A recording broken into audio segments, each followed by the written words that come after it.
नमो भगवते वासुदेवाय। प्रिय भक्तों, ध्यान से सुनिए। बहुत से घरों में एक बात ऐसी होती है जो कहीं नहीं जाती, लेकिन महसूस हर दिन की जाती है। बाहर से सब ठीक दिखता है, घर चलता रहता है, हंसी भी होती है, बातचीत भी होती है, लेकिन भीतर कहीं ना कहीं एक डर छुपा होता है। कब किस बात पर माहौल बदल जाए, कब छोटी सी बात बड़ा रूप ले ले। महाराज, कभी खाने में नमक थोड़ा कम हो गया, कभी बच्चे जरा ज्यादा शोर कर बैठे, और बस किसी अपने का गुस्सा अचानक भड़क उठा, आवाज ऊंची हो गई, शब्द तीखे हो गए, और पूरा घर एक न देखे तनाव से भर गया। जो सामने है, विशेषकर पत्नी, वह हर समय इसी सोच में रहती है कि पता नहीं अगली बार किस बात पर सब बिगड़ जाए। ये केवल गुस्सा नहीं रहता, ये धीरे धीरे मन पर बोझ बन जाता है। शास्त्र कहते हैं महाराज, जब ऐसी स्थिति बार बार बनने लगे तो ये केवल स्वभाव की बात नहीं रहती, ये भीतर की ऊर्जा के असंतुलन का संकेत होता है। ज्योतिष की भाषा में इसे अग्नि तत्व का बढ़ जाना कहा गया है। सूर्य और मंगल की ऊर्जा जब नियंत्रण से बाहर हो जाती है तो मन शांत नहीं रह पाता, छोटी बात भी आग की तरह भड़कने लगती है, और आधुनिक भाषा में कहें तो वही तनाव, वही दबाव, वही भीतर जमा हुआ उबाल। अब यहां सबसे बड़ी भूल क्या होती है महाराज? आग को आग से बुझाने की कोशिश। सामने वाला चिल्लाया तो हम भी पलट कर जवाब देने लगते हैं। लगता है चुप रहे तो कमजोर समझे जाएंगे, लेकिन सच यह है कि उस समय तर्क काम ही नहीं करता।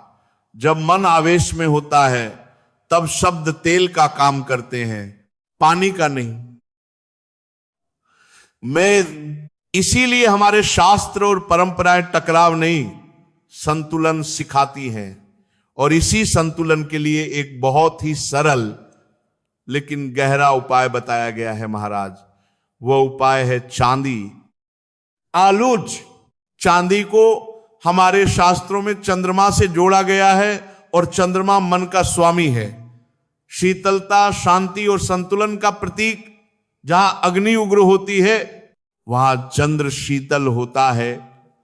कहा जाता है कि चांदी में बढ़ी हुई गर्मी को सोखने और मन को ठंडा करने की प्राकृतिक क्षमता होती है। विधि बहुत सरल है महाराज। बाजार से शुद्ध चांदी का एक छोटा चौकोर टुकड़ा या सिक्का ले आइए।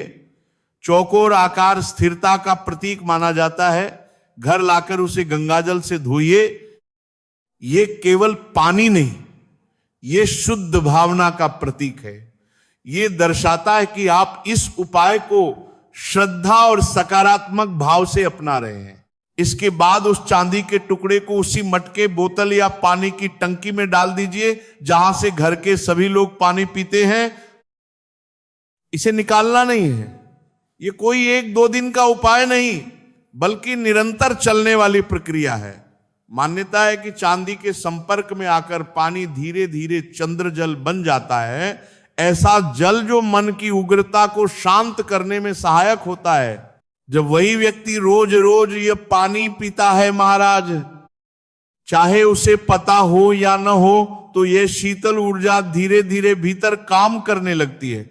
ये कोई चमत्कार नहीं, कोई रातों रात बदल देने वाला जादू नहीं। ये भीतर के असंतुलन को धीरे धीरे सही करने का मार्ग है वो। लेकिन महाराज, केवल यही काफी नहीं है। शास्त्र कहते हैं कि हर भौतिक उपाय के साथ एक व्यवहारिक नियम जुड़ा होना चाहिए। और यहां आता है सबसे कठिन लेकिन सबसे शक्तिशाली मंत्र, मौन।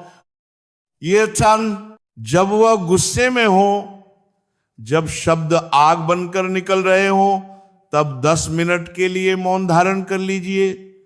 न सफाई, न तर्क, न जवाब। ये कमजोरी नहीं है महाराज, ये आत्म संयम की शक्ति है। उस समय सामने वाला सुनने की स्थिति में नहीं होता। चुप रहकर आप उस आग में घी डालने से बच जाते हैं। 10-15 मिनट बाद जब ऊर्जा अपने आप शांत होने लगे, तब वही चांदी वाला पानी प्रेम से उनके सामने रख दीजिए, और जब माहौल पूरी तरह शांत हो जाए तब बहुत सरल शब्दों में अपनी बात रखिए। मान्यता है कि उस समय वे न केवल सुनेंगे बल्कि भीतर से अपनी गलती भी महसूस करेंगे। प्रिय भक्तों, यह उपाय 2 स्तरों पर काम करता है। एक और चांदी का जल भीतर की गर्मी को धीरे धीरे संतुलित करता है, दूसरी ओर मौन उस क्षणिक विस्फोट को संभाल लेता है। शरीर और व्यवहार दोनों पर एक साथ काम। अन्नम शास्त्रों में कहा गया है कि किसी भी आदत या ऊर्जा को बदलने में एक मंडल लगता है 41 दिन। यदि श्रद्धा, संयम और धैर्य के साथ यह उपाय किया जाए तो कई बार पहले ही सप्ताह में फर्क दिखाई देने लगता है। अमीले और अंत में महाराज, एक बात मन में बैठा लीजिए, कई बार हम बाहरी उपाय इसीलिए ढूंढते हैं ताकि हमें खुद को बदलने की मेहनत न करनी पड़े। लेकिन सच्ची शांति तब आती है जब बाहरी साधन और भीतर का संयम दोनों साथ चलते हैं। यही इस उपाय का वास्तविक रहस्य है। शांति